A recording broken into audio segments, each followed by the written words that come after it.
नमस्कार मित्रों, मैं आशीष शंकर एक बार फिर अपने YouTube चैनल सफ़र सोने से शिखर तक में आपका हार्दिक स्वागत व अभिनंदन करते हैं। आशा करते हैं मस्त होंगे, व्यस्त होंगे।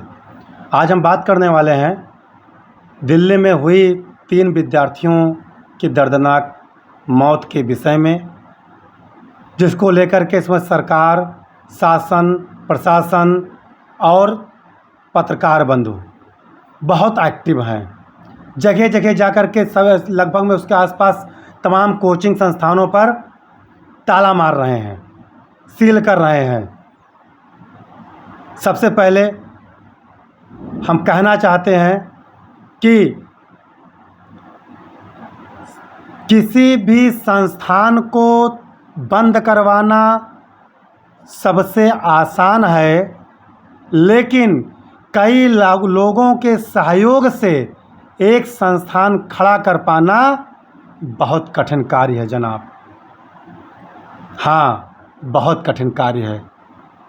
मैं कहना चाहता हूँ, सबसे पहले मैं पूरे भारतवासियों की तरफ से, उत्तर प्रदेश गोंडा वासियों की तरफ से उस 3 बच्चों के निर्मम मृत्यु के विषय में हम सभी की तरफ से एक भावहीन श्रद्धांजलि देते हैं।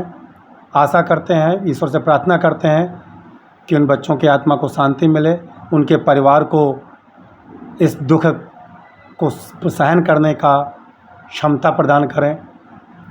साथ साथ सभी से आशा भी करते हैं कि उस परिवार के साथ खड़े हों। जिस प्रकार से सरकार, शासन, प्रशासन हो सके उस परिवार की मदद करें सबसे पहले।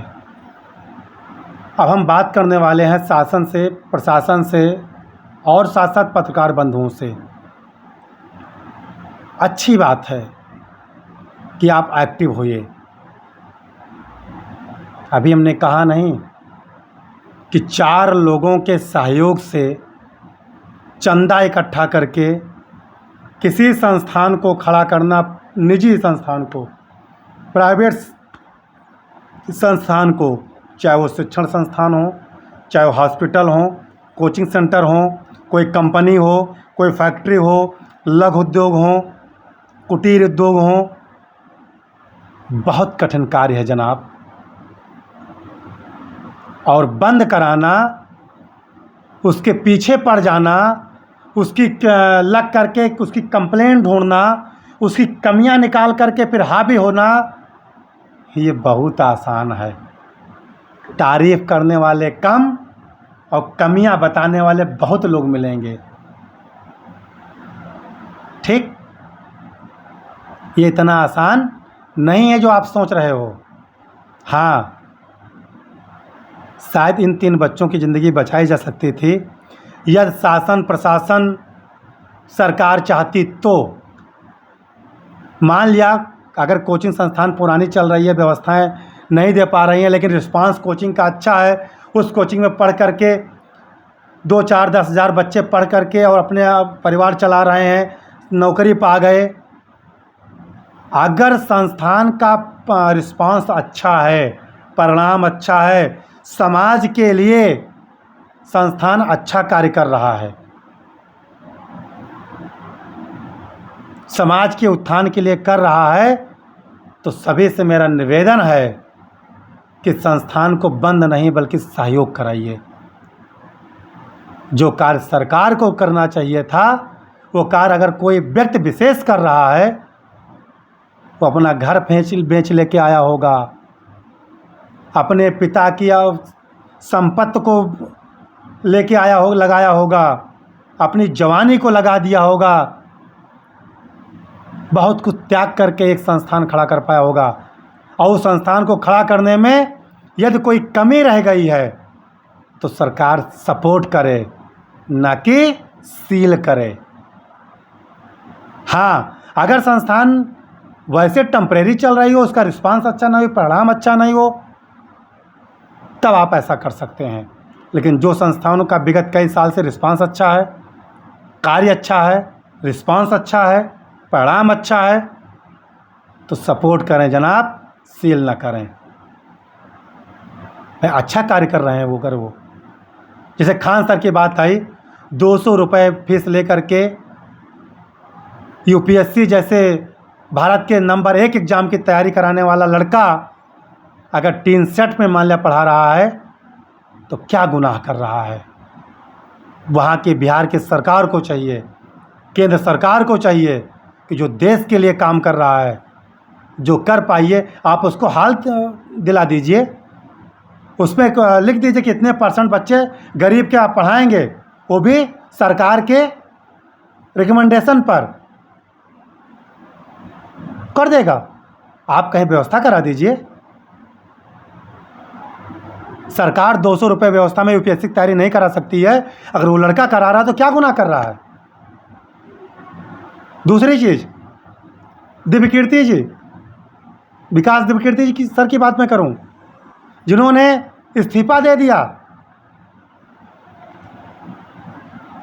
आईएएस क्वालिफाई करने के बाद, रिजाइन दे करके चले गए कि हम युवाओं के अगर यहाँ रहेंगे तो हम नौकरी में फंस जाएंगे, अगर हम एक संस्थान डाल देते हैं तो पता नहीं कितने युवाओं को हम रोज़गार दे देंगे और नौकरी दे देंगे। अब आज तक अनगिनत लोगों की, करीब हज़ारों के ऊपर, कई हज़ारों में संख्या होगी जिन्होंने यूपीएससी में क्वालिफाई करवा दिया है। क्या गुनाह कर रहे हैं वो?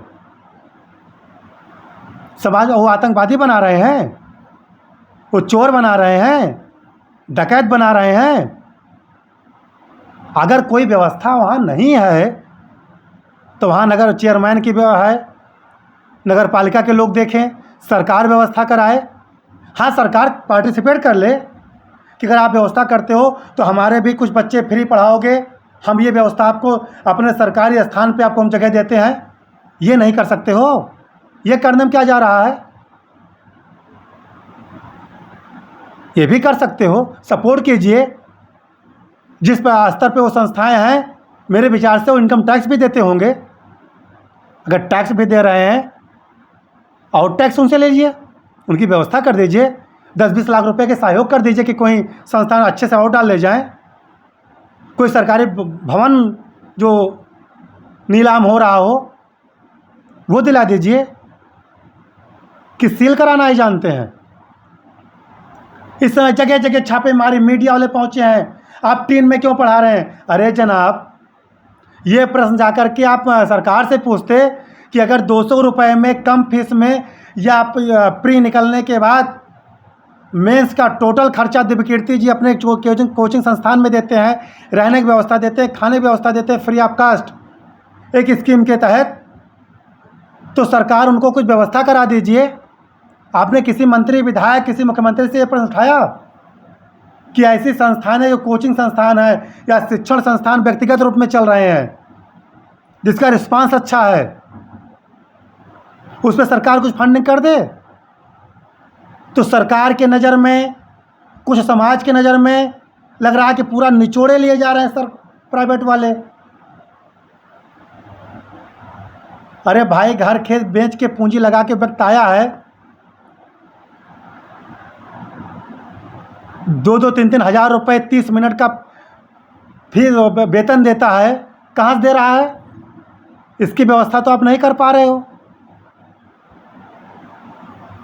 सरकार से भी प्रश्न कीजिए कि अगर वो अच्छा काम कर रहे हैं जिससे समाज का भला हो रहा है, युवाओं का उत्थान हो रहा है, तो कुछ सरकार व्यवस्था करा दे, उसके एवज में उनसे कुछ ले ले, दे देंगे वो लोग। चाहे कोई भी, इन्हीं के द्वारा हम और कहना चाहते हैं, आपके अपने चैनल के माध्यम से प्लस इस विचार के माध्यम से मीडिया बंधुओं से निवेदन करना चाहते हैं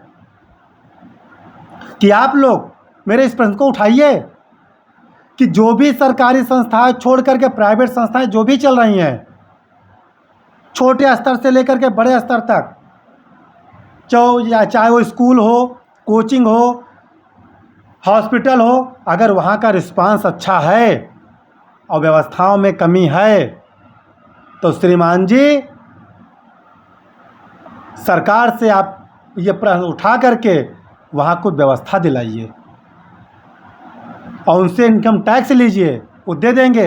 उनसे कुछ सहयोग लीजिए, वो दे देंगे।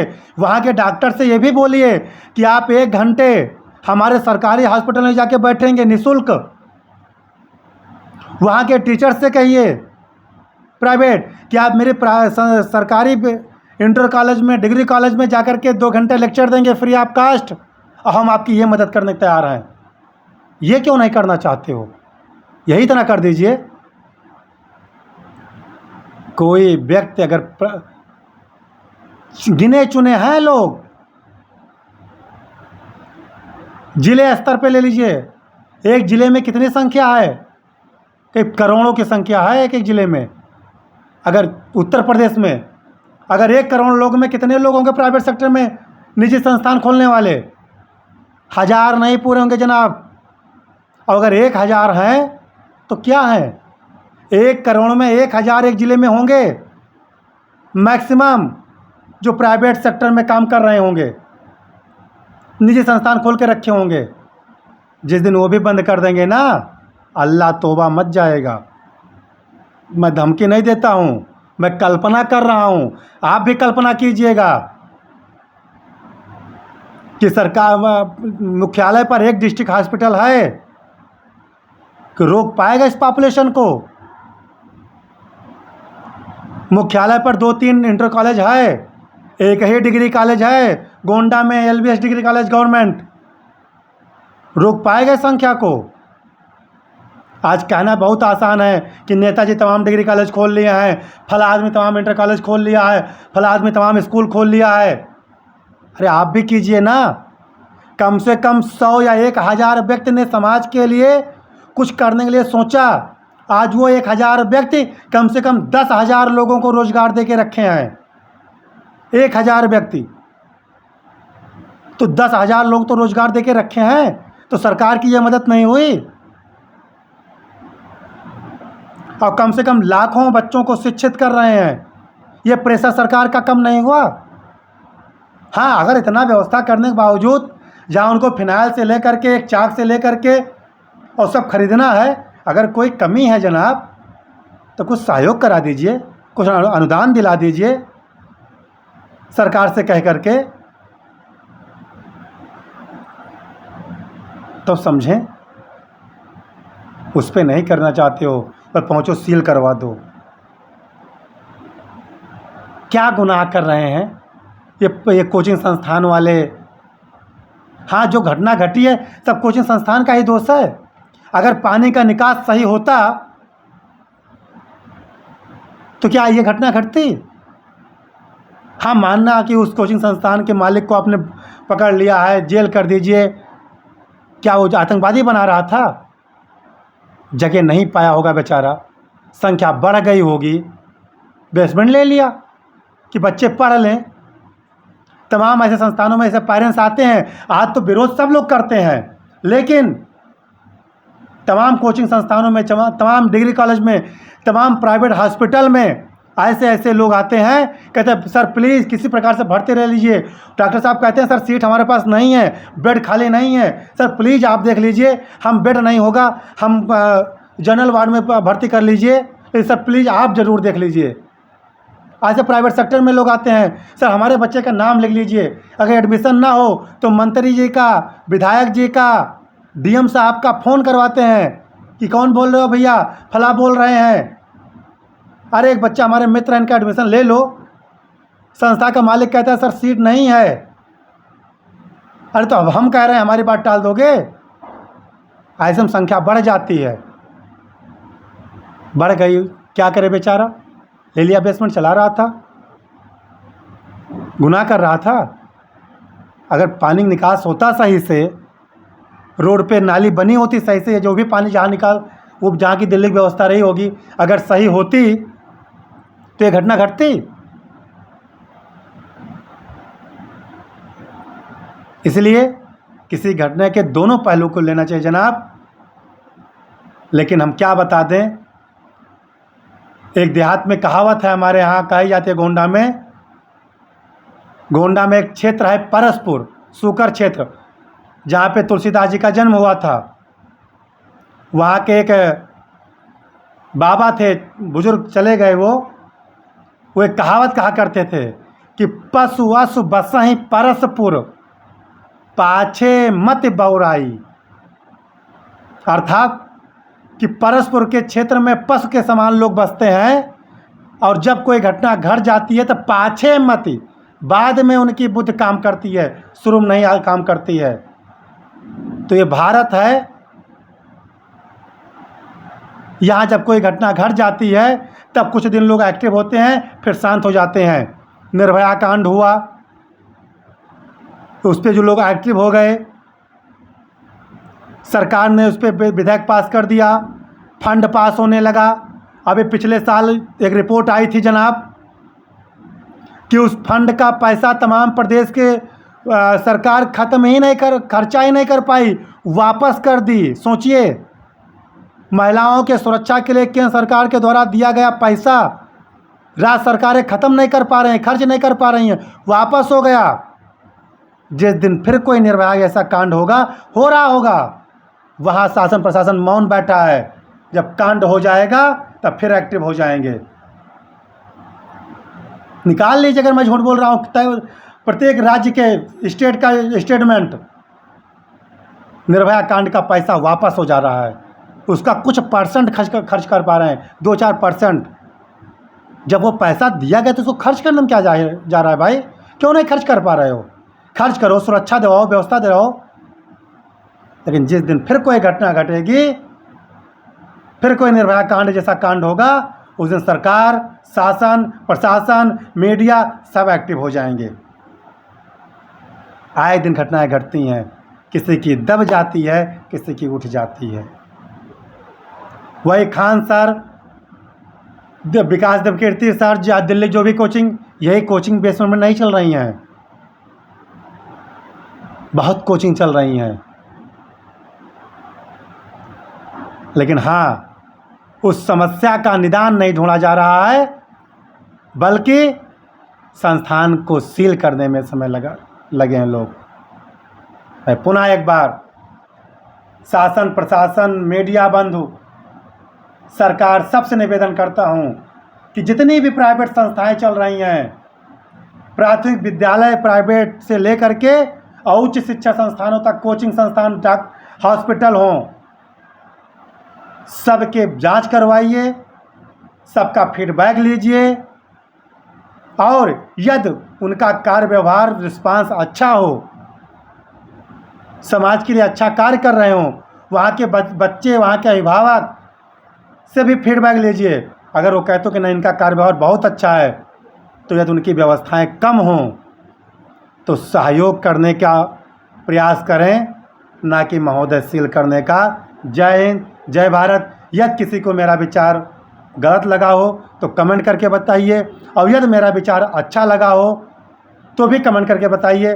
आपकी जो भी विचारधारा आती है, उसी पे मुझे, आपके विचार पे ही मुझे विचार करना पड़ता है, और फिर मेरा विचार सामने वाले को विचार करने पर ही मजबूर कर देता है। चिंता नहीं, चिंतन करें। जय हिंद, जय भारत।